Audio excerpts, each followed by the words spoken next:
Attacking reagent. क्या होता है अटैकिंग रीजेंट, ये कैसे अटैक करता है, आइए देखते हैं। अगर अटैकिंग रीजेंट की हम बात कर रहे हैं तो हमने आपको कहा था कि कोई भी ऑर्गेनिक रिएक्शन बिना तीन चीज के कभी संभव ही नहीं है। वो कौन सी चीज है? SRP, S R gives P। हमें चाहिए सबस्ट्रेट, ये क्या है? सबस्ट्रेट, इसी को रिएक्टेंट भी बोलते हैं। और इस सबस्ट्रेट के ऊपर अटैक करेगा ये अटैकिंग रीजेंट।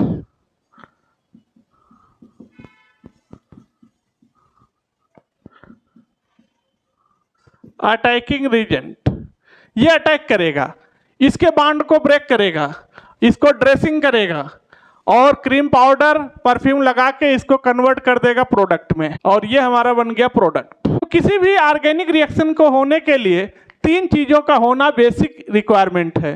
एक तो हमें चाहिए सबस्ट्रेट जिसके ऊपर अटैक कराना है, एक हमें अटैक करने वाला चाहिए, और फाइनल हमें रिजल्ट क्या मिलने वाला है, वो है प्रोडक्ट। तो ये कौन सा अटैकिंग रीजेंट है? इसी अटैकिंग रीजेंट की बात हम करने चल रहे हैं।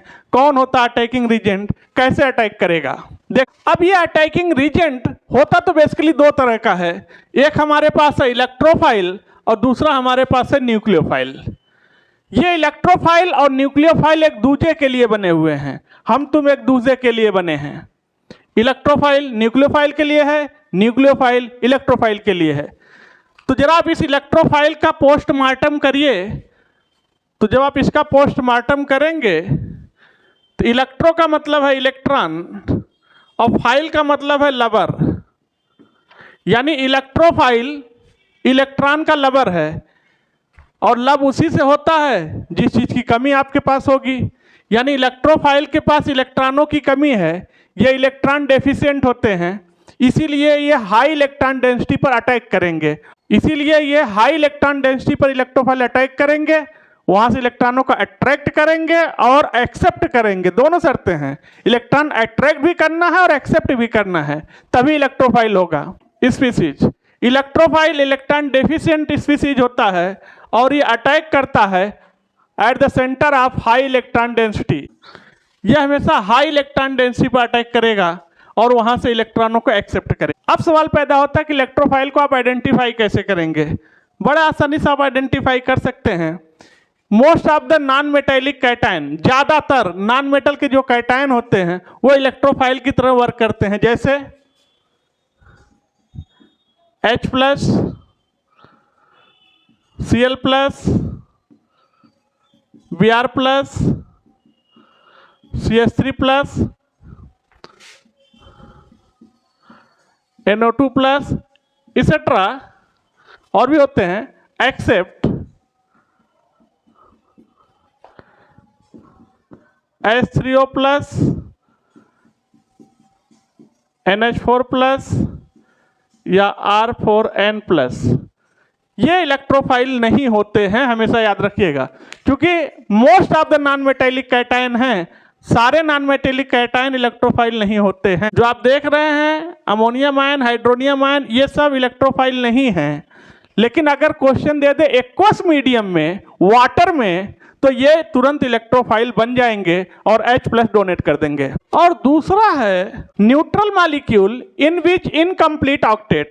ऐसे न्यूट्रल मॉलिक्यूल जिसका ऑक्टेट इनकम्प्लीट हो, यानी स्टेबल ऑक्टेट में 2 इलेक्ट्रॉनों की कमी हो, जैसे BF3 इलेक्ट्रोफाइल है, BCl3, BBr3, Bi3, AlCl3, SnCl2 इसेट्रा। क्योंकि इन सब के सेंट्रल मेटल के पास 6 इलेक्ट्रॉन है, 6, इनमें 2 इलेक्ट्रॉनों की कमी है ऑक्टेट पूरा होने में, इसलिए ये हमेशा काम करते हैं इलेक्ट्रोफाइल का, क्योंकि ये इलेक्ट्रॉन डेफिशिएंट मॉलिक्यूल हैं। ये at the centre of high electron density attack करेंगे और वहां से इलेक्ट्रॉनों को लेके अपना ऑक्टेट पूरा कर लेंगे। अब अगला आता है neutral molecule in which central atom of d orbital and all is balance is satisfied with Meena ji. कहने का मतलब ऐसे न्यूट्रल मॉलिक्यूल लाइए जिनके सेंट्रल एटम के पास d ऑर्बिटल होना जरूरी है और डी ऑर्बिटल हो और साथ ही साथ उसकी सारी वैलेंसी मोर इलेक्ट्रोनेगेटिव एटम से ज्वाइंट होनी चाहिए। जैसे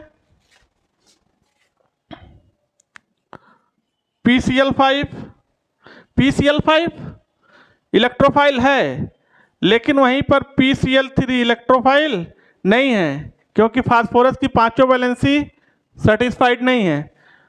ये है POCl3, SiF4, SiF6, SO3, these are the electrophile, क्योंकि इनके सेंट्रल एटम के पास डी ऑर्बिटल हैं और इनकी सारी वैलेंसी मोर इलेक्ट्रोनेगेटिव एलिमेंट से सेटिस्फाइड हैं। देखिएगा, और अगला है organic compound containing polarising functional group. कोई भी ऑर्गेनिक कंपाउंड हो, अगर उसके पास पोलराइजिंग फंक्शनल ग्रुप है तो वो इलेक्ट्रोफाइल होगा।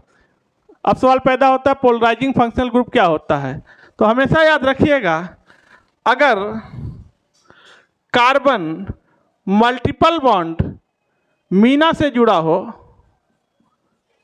मीना मोर इलेक्ट्रोनेगेटिव एटम, अगर carbon multiple covalent bond Meena से अटैक हो, ज्वाइंट हो, तो ऐसे कंपाउंड को बोलते हैं पोलराइजिंग फंक्शनल ग्रुप।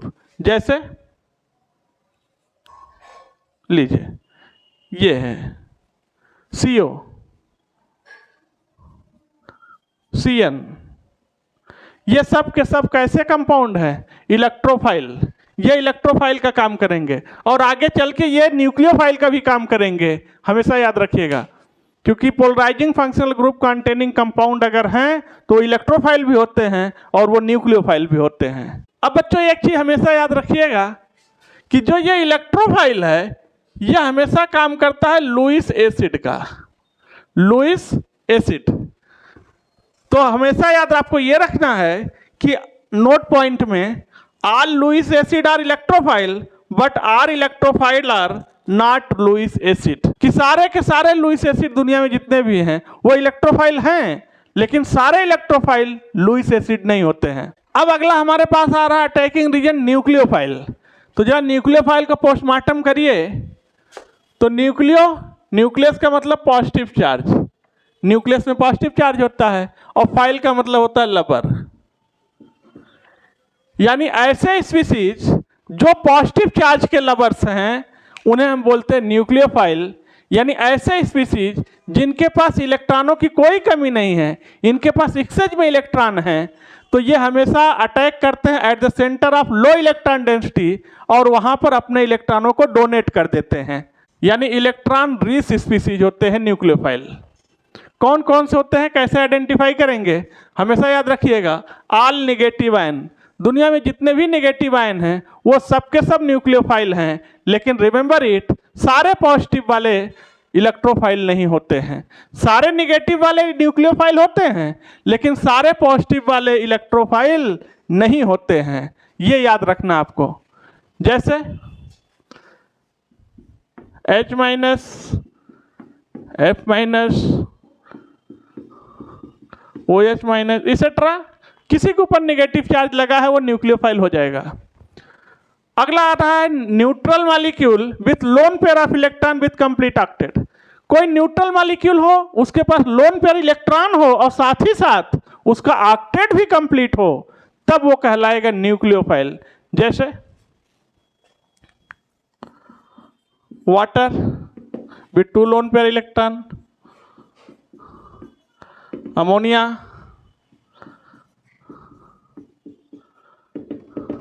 ईथर,